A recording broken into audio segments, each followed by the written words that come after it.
Great. It looks like everyone's here. That's exciting. Um, Let me just get my screen ready. If you guys don't mind actually putting your video cameras on, if that's possible. I know that one of our students won't be able to for the time being. Typically, I don't care if you have your video on. It's just since today is like the first day, I want to try and put some faces with names. And for the first little bit, I would love for you guys, if you're comfortable, to have your video on, just so I can continue doing that. My memory isn't great, so it takes a little bit of time to just see your faces and see you participate. The other thing I wanted to just draw your attention to is the chat window. So if you guys have questions and you don't really feel comfortable like interrupting me or whatever, you can post it in the chat. You can also, I think you should be able to raise your hand or there might be reactions. I'm trying to see how this is actually set up in Zoom. But at any time, if you guys have a question, please feel free to unmute yourself and just pose that question. Or again, you can post it in the chat window. I may not see it. So if it's been like a couple minutes or a couple slides and I haven't responded to you, please feel free just to unmute and ask. And again, I think that you have an option for putting your hand up. The other thing I want to just alert you to is that I am recording all of the sessions. So if you miss a session for whatever reason, the only thing that is somewhat problematic is that we do want as much class participation as possible, especially when students start giving presentations. It gives them a lot of support to be able to have people answering their questions that are posed and for us to have more of a dynamic relationship. So just know that it's being recorded so that if you miss a class, you can join, but I do want you guys to be here. Class participation is a big component of your grade. So again, if you're not totally comfortable just speaking out, please do use the chat window. And if I don't get to the questions immediately, I'll get to them afterwards and I'll post it on the Canvas site. So let me just orient you guys. I'm gonna share my screen real quick so you guys kind of see what we're looking at for this week. So just drag this over. So the course site is now published. On the course site, you will find announcements. This is like the main way that I communicate with you guys since emails get lost. If you have questions, you can always submit something through Canvas as well as to my inbox. It just gets sent to me. All of the assignments have been posted and are updated. There are a lot of discussion questions that are posted online. So there will be some stuff that's due by this upcoming Wednesday. So you can start looking at the discussions. Again, I will look at attendance every week, or every session. And again, you're seeing my view, so it's a little bit overwhelming, but there are pinned discussions that are due by the 20th. Under modules, you will find the whole shebang, every single paper you will read, as well as additional online materials. So everything is already provided for you. You don't have to buy a book and you don't have to look for anything. I try to post everything well in advance. And after we go through introductions, it will help me to know who you guys are so that we can try and tailor some of the material. There's a ton of material that can be added or removed. So this is kind of a work in progress and based on what you guys are interested in. So what we're going to do is we're just going to go quickly through the syllabus, and then I'm actually going to launch into details for what we'll be covering for the course. So we will have a formal lecture. So let me move your beautiful faces over for a second. And again, if you guys have questions as we go through the syllabus, just feel free to interrupt. Okay. So, and also my dog likes to growl at people. So you might hear him grumbling in the background. Don't be alarmed. It's just my dog, not my stomach. Okay, so let's go through the syllabus. Okay, so welcome to fall 2020. That would help. So this is Advancement of Development KINE7740. Everything is going to be posted via Zoom. And as we go through the course schedule, we'll see on days that we do meet and days that we don't meet and days that you have like online material to complete. There are no prerequisites or co-requisites. I assume that all of you guys have very little background in motor development or motor behavior in general. So I understand that's the case. I understand that a lot of you guys are like first semester master's students. So you may not have ever read like a real research paper from start to finish or a 40-page review paper, which will happen. So I'm going to try and help you guys along the way in terms of how you actually have to extract material, especially from pretty heady research articles and review papers. So there's no textbook required for the course. All materials are already provided on Canvas, as I've shown you. And so the course description here is that during the semester, you will critically evaluate motor development across the lifespan with respect to theory, research, and practice. And we're talking really heavily on research. The course is intended to help you understand research and fieldwork with respect to these theories, methods, and current approaches, to examine factors that influence development of different motor skills and fitness at different ages and abilities. And so at the end of the course, you guys will be able to contextualize motor development within the broader field of developmental sciences. You'll characterize the historical periods and aspects of motor development and the corresponding approaches. You will be able to describe the changes that occur from prenatal development all the way through aging. You'll understand the relationships between physical, biomechanical, and neurological constraints, not only through infant development, but again, across different periods of the lifespan. You'll also understand the stages and patterns of different motor skills, again, mostly through preschool and elementary school years. That's where the vast majority of the research in that area has been.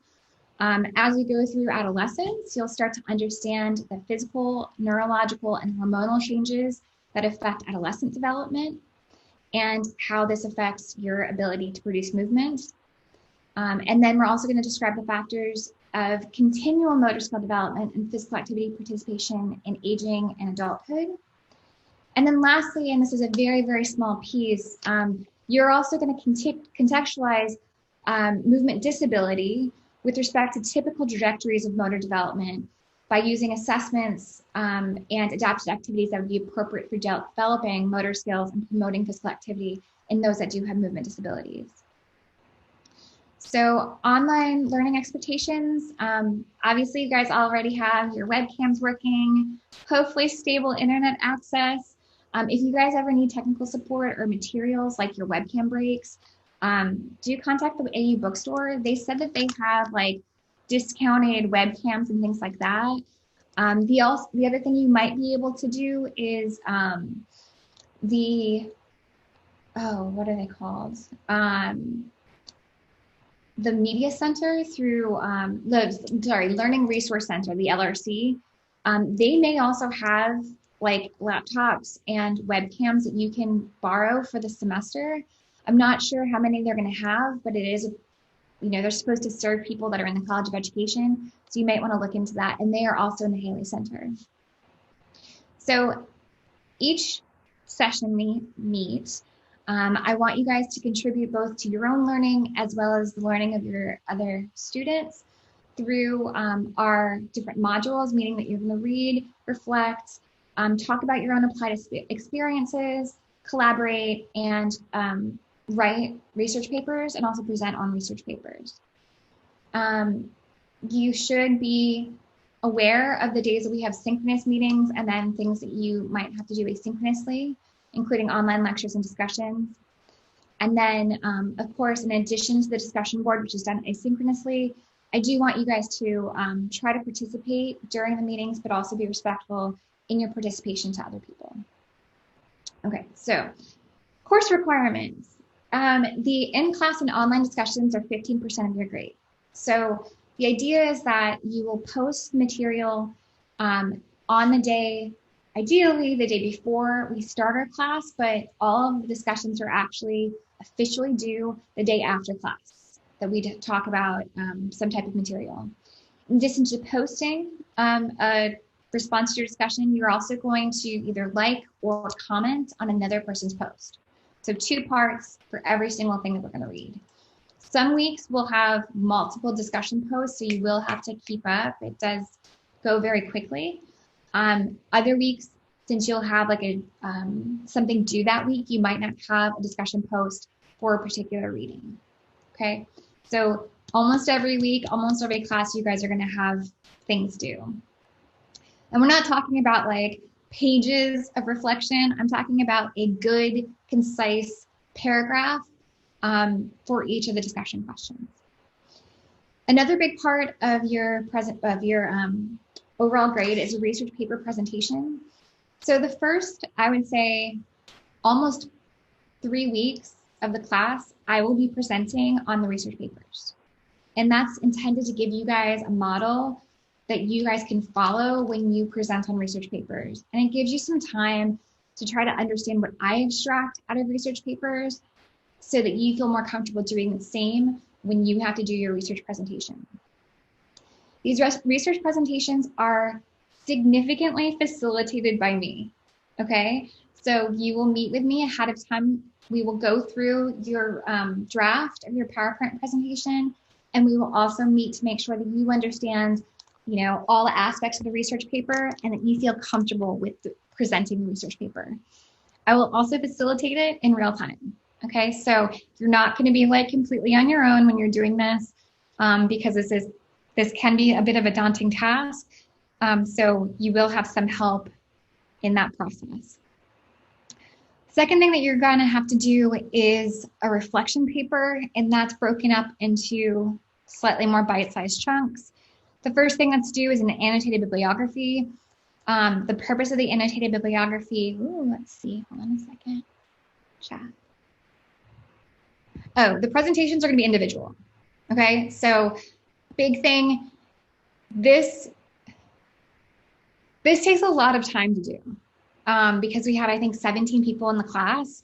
You will end up having a lot of presentations done by an individual. Again, because I'm significantly assisting that individual with that presentation, you should consider it to be the same quality of what I would be presenting to you, okay? That's always something on my course evaluations that students kind of grumble about, like, I wish that Dr. P had done more of the presentations.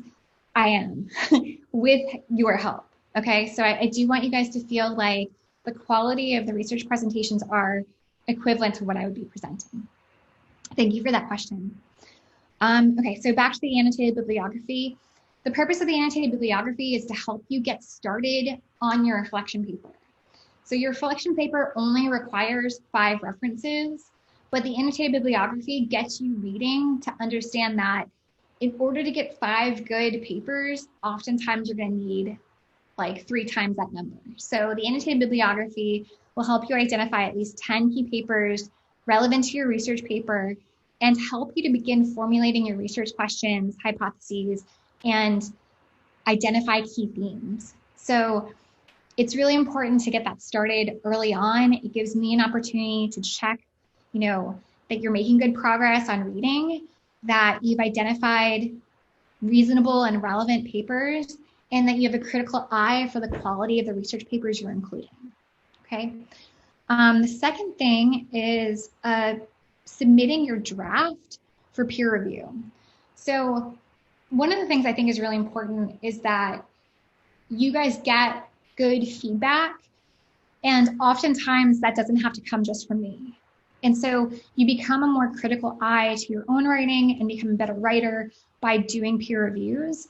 And so you guys will all be responsible for doing peer reviews of other people's reflection papers and using my rubrics to grade them and make sure that they are, again, making good progress towards the completion of their reflection papers.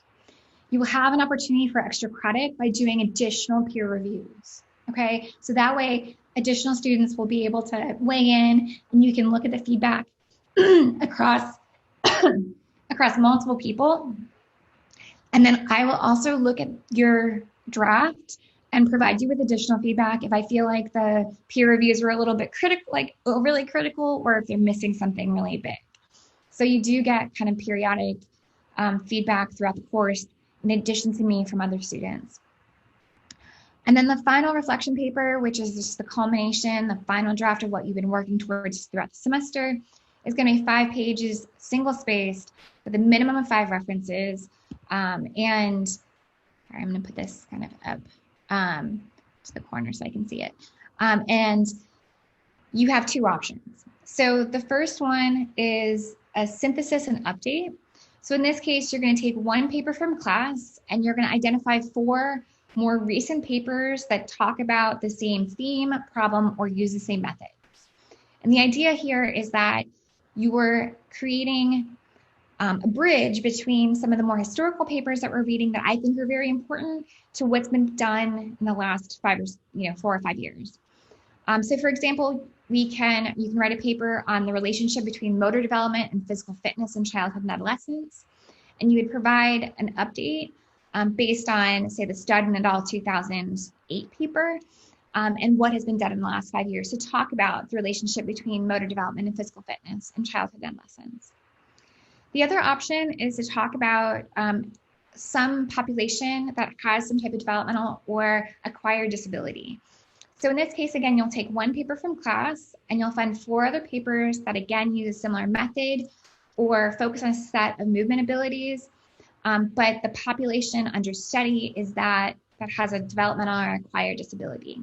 So an example of this would be papers that focus on early and infant and early childhood motor milestones. And then you can start looking at papers that might be focused on Down syndrome or infants that are born premature and how they might go through those specific motor milestones similarly or differently. Okay, so 2 broad options. There are rubrics and examples of these 2 options posted online. So you will have some examples to kind of work with. So the grading scheme is pretty straightforward. I'm not really going to go through that. Again, there's going to be opportunities for extra credit through the peer evaluation process. And that will pretty much be the only extra credit opportunities that are available. So again, participation is really important. I do want you guys to ask questions and be engaged and involved during the sessions. I do expect you guys to be on time. You guys did great today, so I'm really happy. I will start like promptly at 12. And if you are absent from a class, I would ask that you post 2 discussion questions in order for you to receive credit for your participation for that day. Plagiarism is always an issue, and I think part of this is that a lot of students don't feel comfortable with citing primary research articles, and so they end up literally taking big sections or trying to have like big direct quotes of those research articles. So I'm giving you guys access to my Grammarly site. So probably violating a lot of rules for Grammarly, but whatever. I would much rather you guys have better quality papers that have better grammar. And also there's a plagiarism check in Grammarly. So before you submit your final papers, I expect that you guys have like a 90% Grammarly score and that your plagiarism check is less than 5%. So please, please, please use this resource.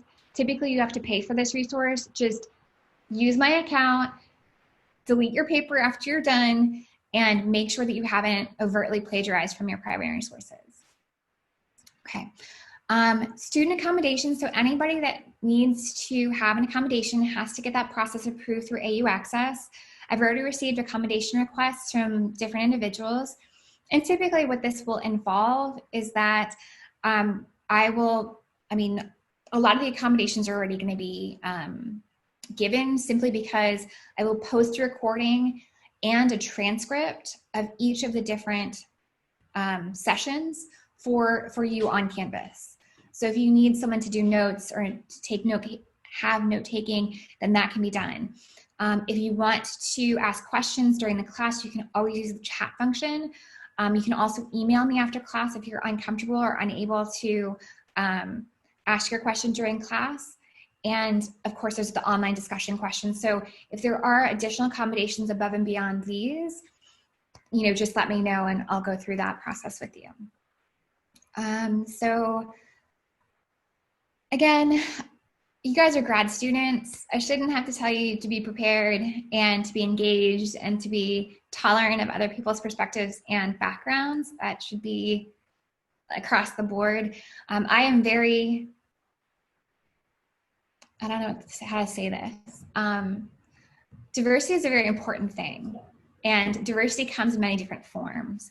And I am a very staunch advocate to have inclusive academic and social environments. So I do think that regardless of where you come from or what your perspectives are, we will respect what you have to say if it's posted or just described in a respectful and appreciative manner. So I do want you guys to really be open and honest with how you feel about different activities and things that we do in this class. Okay, so COVID policies, how fun. In the event that I or a family member experiences a COVID-related issue, the alternative instructor will be one of my senior doctoral students, Julia Sassy.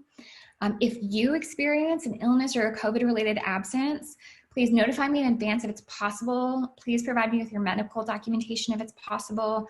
Contact me, or when I say group members, I really mean classmates. If you're unable to keep up their coursework, there are always opportunities for your peers to help you in this process.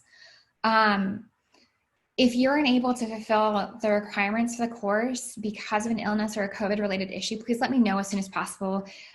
We're very flexible as a department in terms of if you need to take an incomplete, if we need to find alternative forms of your evaluations and all that fun stuff.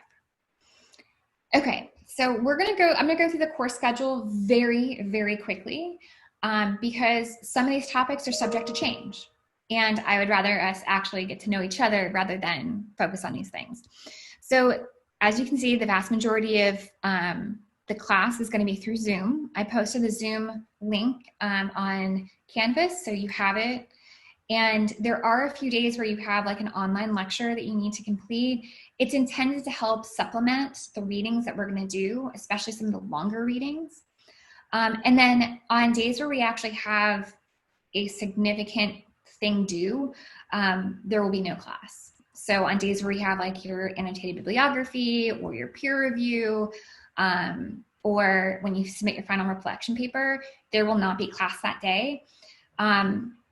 The purpose of this is just to give you guys a breather and also because we have a few extra days that are just built in. And I mean, you guys will read about 30 something papers throughout the semester, which is typically heavy for a grad class. So sometimes you just need like a catch-up day. Are there any questions about the structure, overall structure of the class, those types of things? You guys feel okay? Can I get a thumbs up?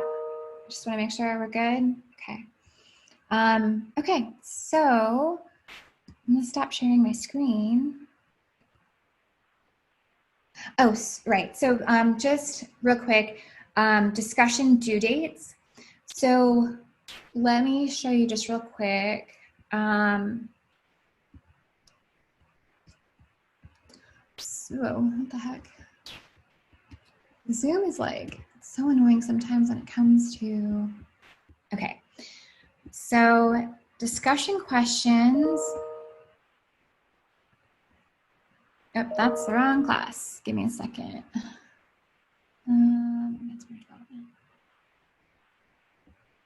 Okay, so on Wednesday, we're going to discuss the Grace et al. 2016 paper. And so you guys will have your discussions. So you'll post one discussion question and you'll respond to one discussion question. So there are 4 questions that are posted. You can pick which one you want to discuss because there's so many students. I want to give you multiple opportunities. So discuss one discussion per paper and respond to one per paper, okay? That's due on the 20th. So we'll have our meeting on the 19th. We'll discuss the Grace et al. 2016, and you'll have until the 20th to post your discussion question.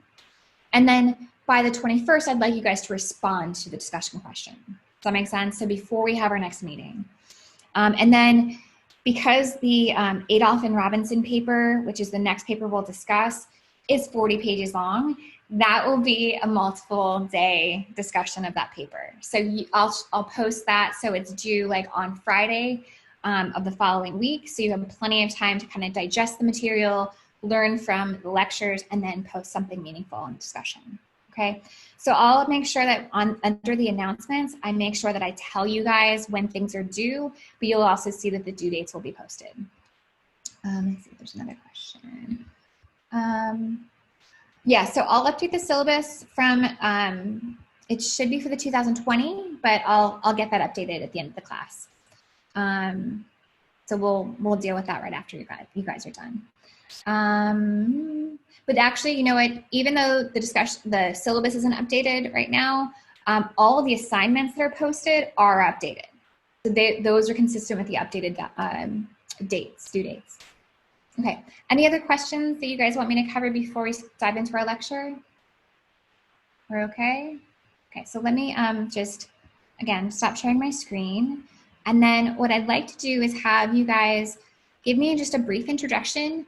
So what I'd like you guys to tell me is just introduce yourself, your name, the year that you are. So if you're like a first semester master's student, second year master's student, PhD student, and which lab you work with. So if you are affiliated with a lab, and then if you're, also just let me know if you're an athletic trainer, because we usually get a bunch of athletic trainers and that helps me to kind of tailor the material.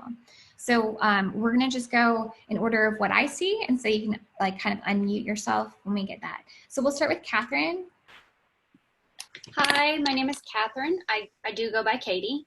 I am a second year PhD student in Dr. Wadsworth's lab. Awesome.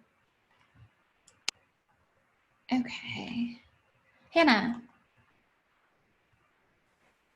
Hi, I'm Hannah. Oh, Hannah, it's hard to hear you, hon. Oh, wait. Sorry, I'm in the police building right now, so can you hear me? It's still pretty tough to hear you.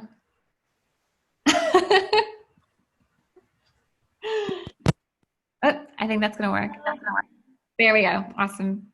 Sorry, I'm in the Kines building right now because I have a class right after. But I'm Hannah. I'm a second year graduate assistant athletic trainer, and I currently work at Troop High School. That's right, you're at Troop. Cool. Sienna? Hey, I'm Sienna. I'm a first year master's student and I'm not associated with any lab yet. Okay, great. Welcome. Riley? Hey, I'm Riley. I'm a first year master's student and I'm not associated with any lab right now. Okay, great. Madeline? Hi, I'm Madeline. I am a first year master's student and I'm not associated with any lab yet. Okay, welcome. Sean? Hey, I'm Sean. I am a first year grad student or master's student, and I'm not associated with any lab or anything. Okay, great. Taylor? Hi, I'm Taylor. I'm a first year master's student, and I work with Dr. Ford Dyke as his teaching assistant. So I'm not in a lab, but I work directly with him. No problem. Welcome. Nick? My name is Nick, and I'm a first year master's student, and I'm not associated with any lab yet. Okay, great. Benjamin? My name is Ben. You can call me Ben. I'm a first year's master's student, and I'm an athletic trainer working with the orthopedic clinic over in Opelika. Okay, great. Welcome. Daphne? Hey, I'm Daphne. I'm a first year master's student as well, and I'm not currently associated with the lab. Okay, great. Welcome. John? Hey, I'm John. I'm a first year master's student as well, and I'm not associated with any labs. Okay. Nolan? I'm Nolan. I'm also first year master's student, not associated with any labs, but I am working with the swim team in a volunteer position. Great, welcome. Give me 1 second before we move on to Nicole.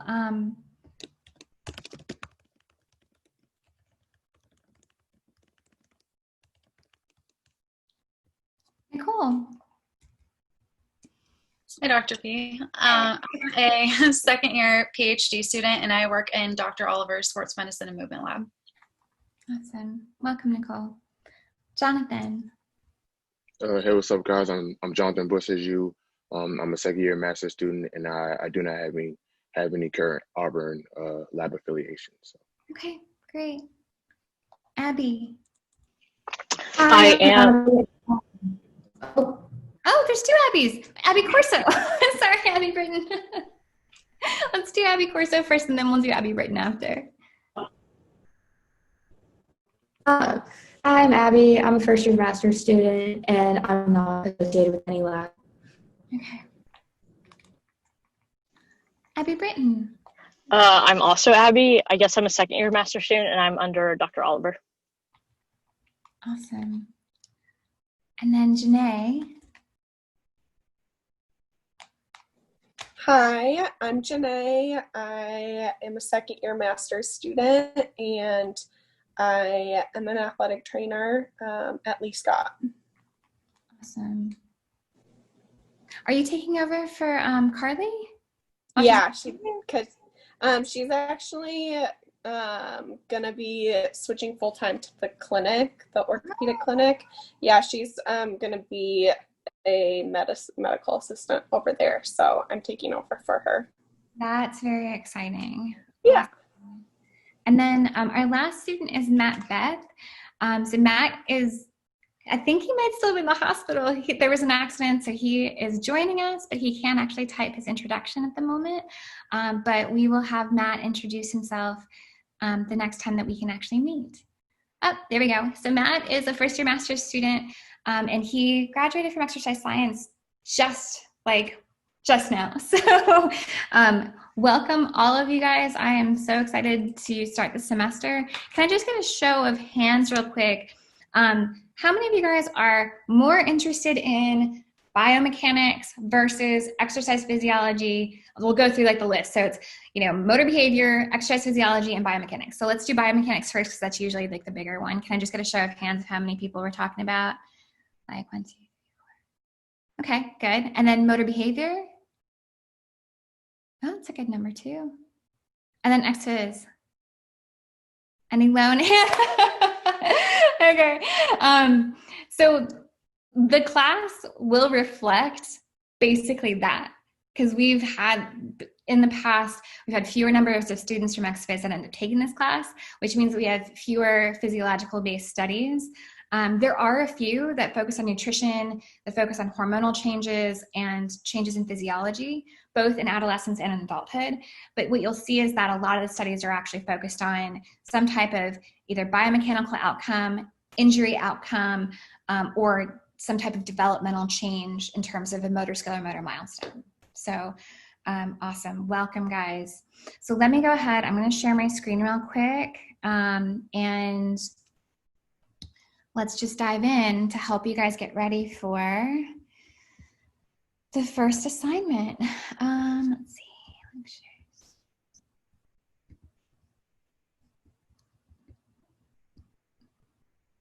Okay, so this lecture is already posted, but it's really trying to get you guys to start thinking a little bit more critically about how to read a research article. So we did our introductions, check. We went through the syllabus and course structure. Now we're going to talk about how to read a research paper. But before we dive into that, there's just a few things like in terms of in-class behavior that I just want to make sure that we're all on the same page about. So there is never a correct answer. You guys will notice that a lot of the papers that we read, although they're published, aren't necessarily great papers. And just because something's published doesn't mean that it isn't subject to criticism or is perfectly clear, okay? So if you have a question, please ask it. And please do not ever feel like you're scared of being wrong in this class. Everyone clearly is starting from a very new level or new starting point. So don't worry about that. Please do not feel afraid of asking for clarification.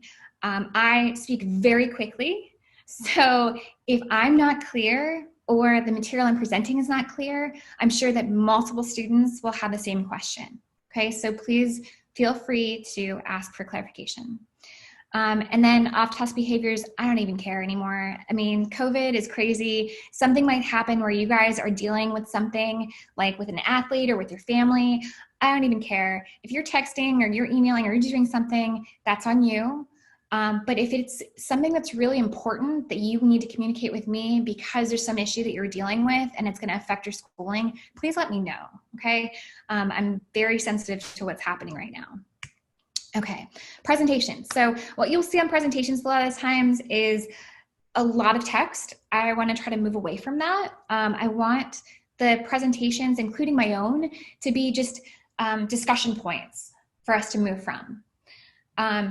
As exercise scientists, there's no such thing as motor movements. That is redundant. It's a movement or it's motoric. So just start getting used to that. And then as we start reading papers and tables, sometimes it's really hard to see what you are presenting. So even on Zoom, like make sure you zoom in on whatever you're trying to identify when you're reading your research papers.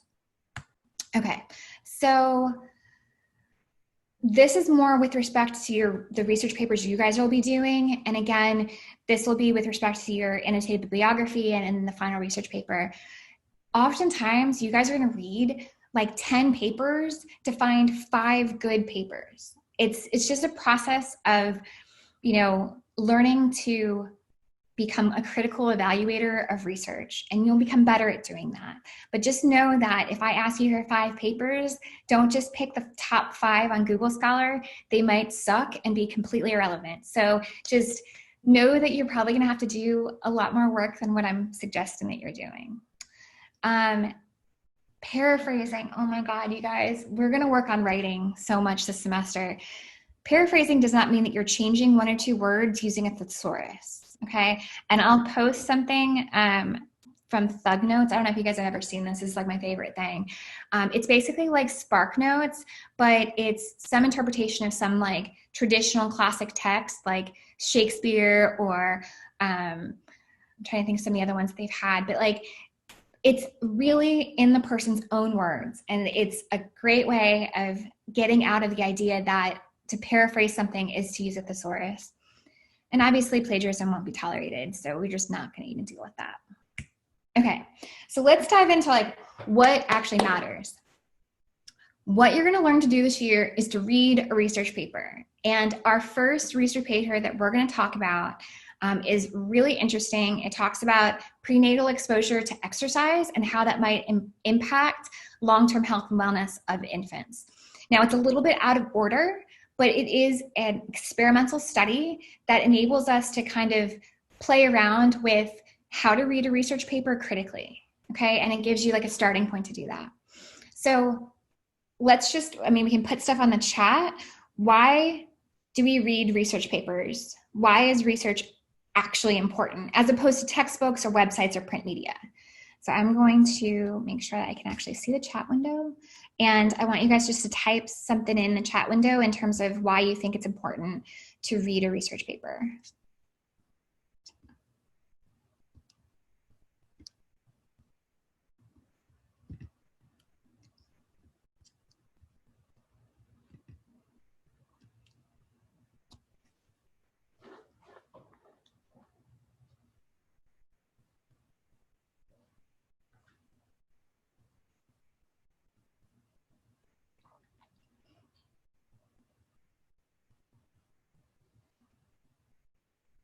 Perfect. This is great.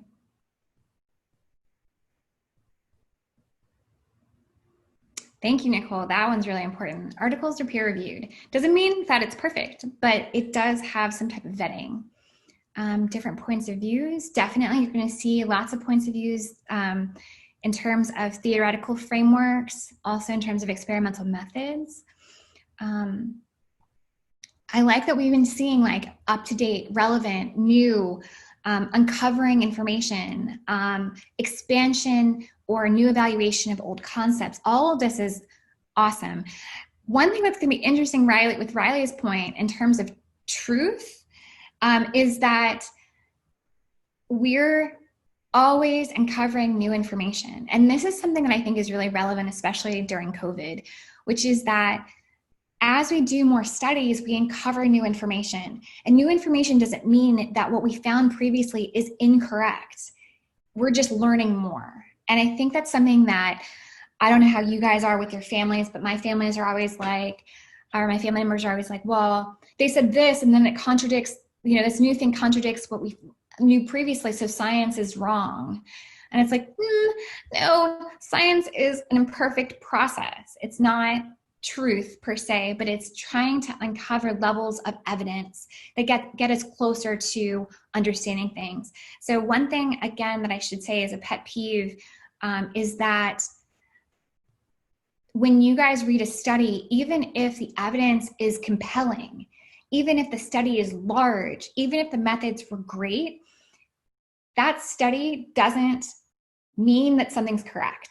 Okay, so I think it's really important for us to think of science as a process, and all the things that you guys have talked about in terms of really trying to understand something very specific in doing research and doing things systematically is incredibly important. So all of these comments are awesome.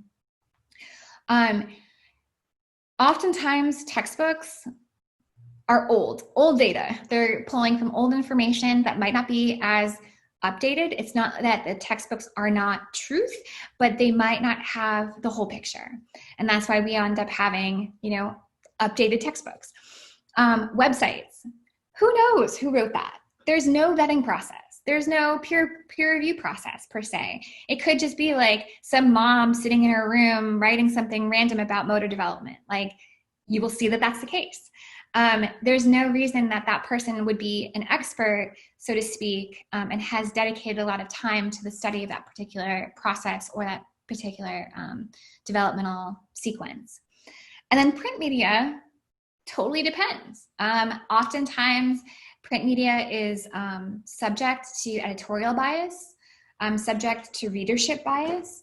That's not to say that research papers aren't inherently also biased. We'll talk about some of the issues there, but we really try to find opportunities to read research papers because they really help us to understand in a lot more detail some type of phenomenon. Okay, so the type of research papers that you guys are going to read this semester will include things like critical reviews, some of which are very long, experimental studies, observational studies, meta-analyses and systematic reviews, and position statements. Each of these different types of research papers give a slightly different perspective on a particular construct or theme. So you'll get a lot of exposure to each of those different perspectives.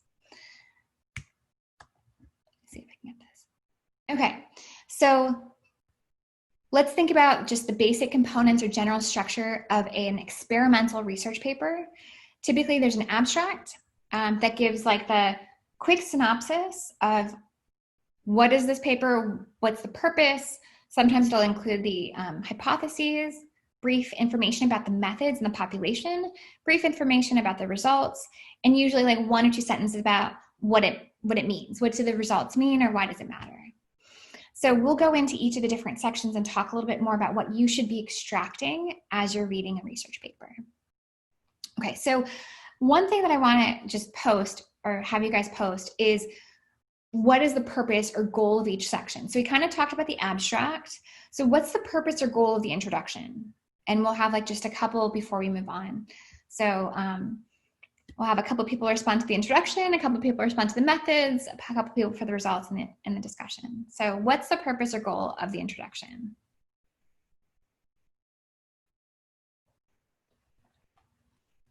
Provide background information on the topic and prior information, exactly, previous studies that have been done, why the study is needed. That is really important. And that's not just about knowledge gaps in the literature. It's also with respect to, for a lot of you guys are athletic trainers or interested in allied health professions, why this makes sense clinically, okay? And so I think that's really important. So then what's the important, the goal of the methods section? What information do we need to extract from the methods section?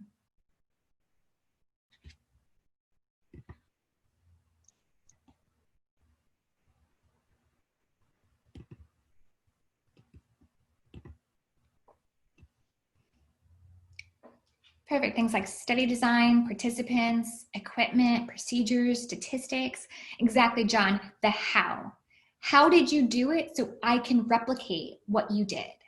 And this is a detailed description of the procedures and methods, this study design. For those of you that are also in research methods, you'll learn a lot about experimental design and study design and some statistics. And again, the purpose of the methods is I need to know in enough detail to be able to replicate what you did, to be able to know if what you did in the population that you studied is similar to what I did in the population I studied, and whether or not we're going to see similar results as a result. Okay, so what's the purpose of the goal of the results section? This should be kind of self-explanatory. What did they find? Okay, oftentimes exactly what did they find statistically? So it's not always the case that they provide evidence for every single hypothesis that they had outlined in the introduction, but they might have found that some things that they proposed or hypothesized did come to lay, that their hypotheses were supported or that their hypotheses were not supported. Oftentimes here you'll see a table of results, both statistical results and information about their study participants. If they did like clinical evaluations and what their scores were. And you'll also see figures. So some type of visualization of what their study actually did find. And usually those figures are going to be the most important things that I look towards. So when I read a research paper, I go immediately to the methods and results. Oftentimes I skip the introduction because I really want to know what the meat is. What did they actually do and what did they find? And then lastly, what's the purpose of the discussion?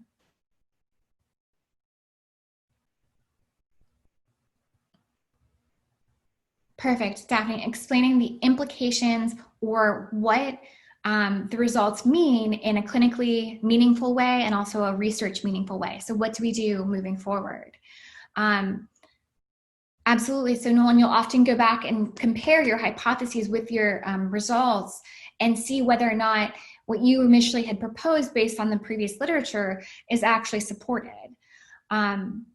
You also have opportunities to discuss like other studies that found similar previous findings. That's excellent, Riley. And then also practical applications. And one of the other things, Taylor, absolutely, study limitations. How generalizable all your results and what are the limitations in terms of generalizability, in terms of reliability and validity of your results. And then of course, Abby, probably the most important part is the so what, who cares? What is the take-home message from what we found in really straightforward and lay terms? Beautiful. Whew, okay, cool. So we actually went faster than I thought. So what you're gonna do in this next paper is, actually let me end this real quick and we'll go quickly to the discussion questions so you guys get an idea of what discussion questions are for this week. So,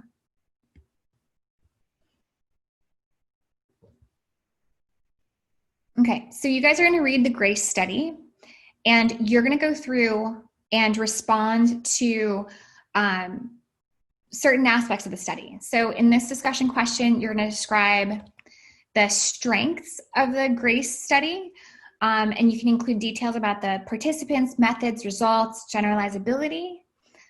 Please make sure that for all the posts you guys have, that you read the previous posts and you elaborate on that post, and your response should be relatively concise, 3 to 4 sentences in length. So this is describing the strengths.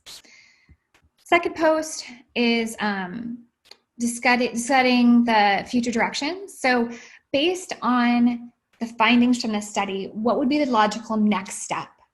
Or what kind of follow-up study can address some of the study limitations or remaining knowledge gaps that still remain after the GRACE study? The other discussion question is about key conclusions. So in this case, describe one of the main results, describe what the implications are of that main result with respect to healthcare policy or how this result might affect someone's life. So again, elaborate on the previous ones. And then the last one is about study limitations. So in this case, you're going to describe what the study limitations are. Again, you can discuss the participants, methods, results, or generalizability of the study. And so what you're going to do is, although there are 4 discussion posts listed, you will respond in 3 to 4 sentences to one of those 4 posts, and then you're going to make a comment or reply to someone else's posting. So let me just give you a hint. The sooner you get this done, the more opportunity you have to talk about whatever you want. The later you wait, usually you're going to end up saying something that's redundant with what someone else had said previously. So really try to do your best to get on this as soon as possible. So under modules, you'll find the GRACE study. And everything should be loaded as a PDF. Sometimes it takes a while for it to open. Sometimes it takes a really long time for it to open. We'll just download it real quick. Perfect. So this is not a short study, but it's published in a pretty good paper. So Child Development is one of the top journals that is around. And this study is really interesting for a variety of different reasons.